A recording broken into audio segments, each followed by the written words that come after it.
anything bark?" the woman asked. "No, they didn't," my mother replied. "Well, let's see what we can do," the woman said. My mother sent me to a neighbor's house.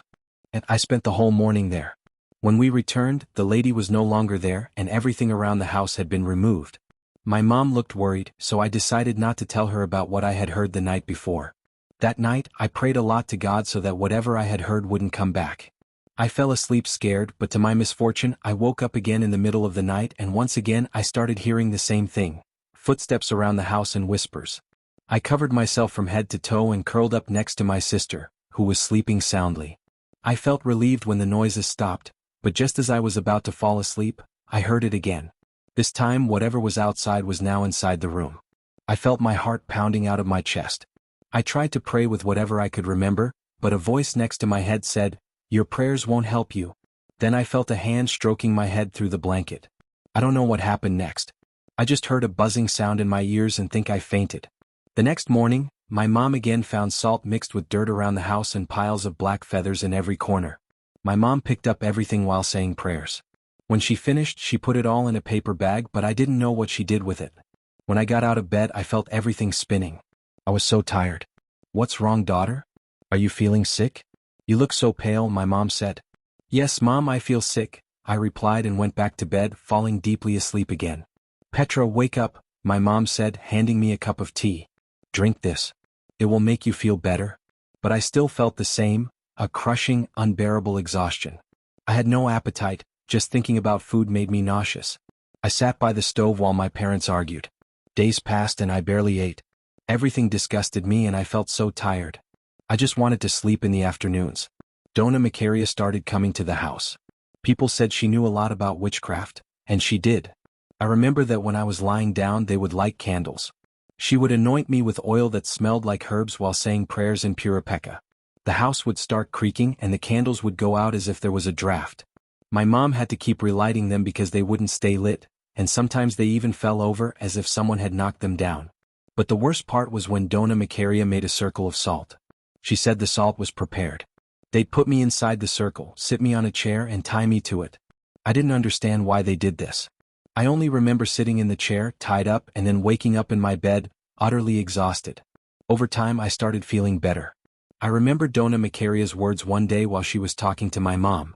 "Your daughter will get better. For every stubborn one there's someone just as bad or worse. Paula isn't the only one who knows how to do things. I do too. Yesterday I ran into her by the river. She didn't say anything. She knows I'm healing your daughter and she knows not to mess with me. She'd better leave things as they are." I asked my mom why I couldn't remember what happened when I was tied to the chair in the salt circle. She replied, "Oh daughter, it's better you don't remember. It's horrible." She never told me what that woman did or why I didn't remember anything. When things were finally improving, one night I opened my eyes, I don't know how or why, but I was in the yard of my house. I was terrified. For a moment I didn't recognize where I was. I looked around and then I heard something moving among the trees. I wanted to scream, but before I could, a large dog emerged from the brush. It had harsh, aggressive features and I could see it clearly because the moon was bright that night. The animal walked toward me, growling. I let out the most terrifying and loudest scream of my life. I heard the doors of my parents' room burst open as they ran out, shouting, asking what was happening. The smell of alcohol and herbs my mom put under my nose to wake me up brought me back to my senses. I had fainted. They also saw the animal, which fled when they came out. That night my dad didn't sleep. He sat in the kitchen with a rifle and a machete in hand, while my mom stayed with us in the room, praying a rosary. The next morning, we woke up to the news that something had attacked one of Don Porfirio's sons. Fortunately, the injuries weren't fatal, and they took him to the nearest town to see a doctor. People were terrified and fed up with what was happening on the ranch. There was no way to live. As soon as the sun set, everyone locked themselves inside their homes. No one went out. The men were afraid to go up the hill, work their lands, or gather firewood, fearing that animal might hurt them. Don Porfirio was furious, but he did nothing. His silence was not normal, it meant something was coming. Don Porfirio had a son named Joaquin, about 21 years old. This young man had two friends, Arnolfo, 17, and Elpidio, 22. Every afternoon they would visit Don Porfirio's house. Days later I was feeling almost completely better. One morning there was a big commotion on the ranch. Something incredible had happened. Dona Paula was dead. Someone had ended her life. How was this possible? Who could have dared to face her? Soon it became clear who it was. 3 young men, Don Porfirio's son and his 2 friends, had entered her little house and killed her. The entire community, incredulous, went to see if it was true. I, being a curious child, also went with my sisters. When we arrived at Dona Paula's house, there was already a crowd of people.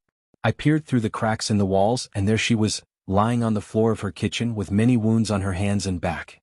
That day, the person in charge of maintaining order sent a man to notify the authorities, but they didn't arrive until the afternoon.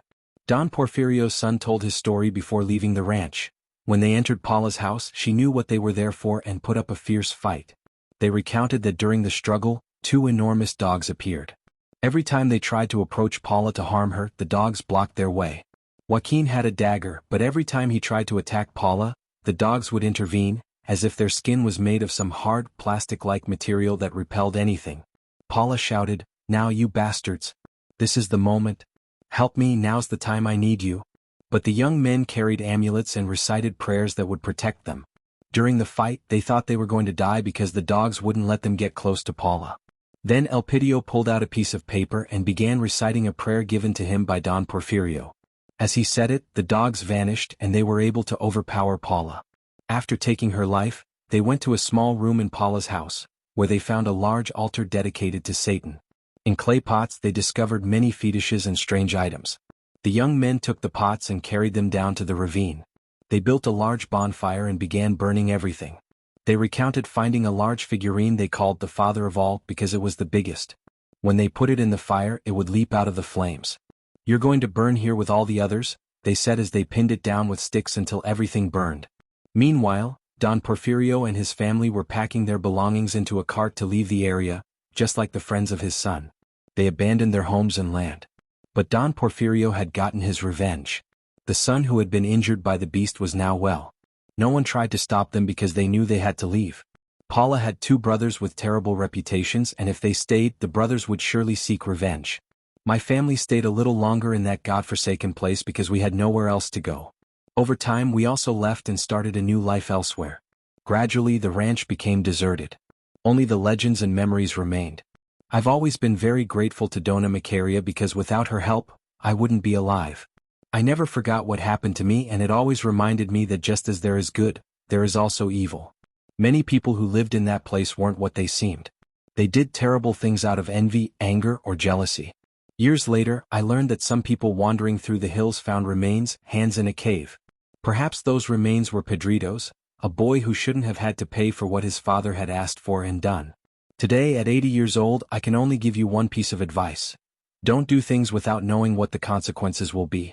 Sometimes the cost isn't money. Sometimes the cost can be much greater than we imagine. Thank you for taking the time to read my experiences, which bring back painful memories and some not so painful, even some beautiful ones. I am from a region in Michoacán where agriculture is the main activity. This state is one of the country's largest food producers, and from a young age, we were always by our parents' side as they worked. We lived through many experiences that, over time, became routine. The situations we faced in the countryside stopped scaring us. However, there is one story I want to share. Every morning we would wake up very early before sunrise. We would have breakfast and start the 2-kilometer journey to our fields. It was a family effort involving my parents and my 2 siblings. My grandfather no longer accompanied us due to an illness that left him very fatigued, but each day he would see us off, telling us to take care and always carry the image of San Isidro Labrador, the patron saint of farmers and our family. We set out as the first rays of sunlight began to appear. In the middle of the bushes, a black cow blocked part of the path. It had no intention of moving, so my older brother grabbed a stick and tried to guide it to the side, but the animal refused to budge. My father noticed a brand indicating which ranch the cow might have escaped from and thought we could take the cow back later. The brand is a mark placed on animals with the initials of the ranch they belong to. If it has no mark, anyone can claim it. My father, looking for a solution, took out a rope and tried to tie it around the cow's neck, but the animal resisted. Together we surrounded the animal, and thanks to our family's skill, we managed to tie it and lead it to a tree hidden among the bushes. We knew few people passed through there, but the owner would see it and claim it. We tried to hide it while continuing our journey to the field since there was much to do, and we couldn't afford to lose more time, or we wouldn't finish before nightfall. Mid-morning my mother started feeling unwell. She had a severe headache and joint pain,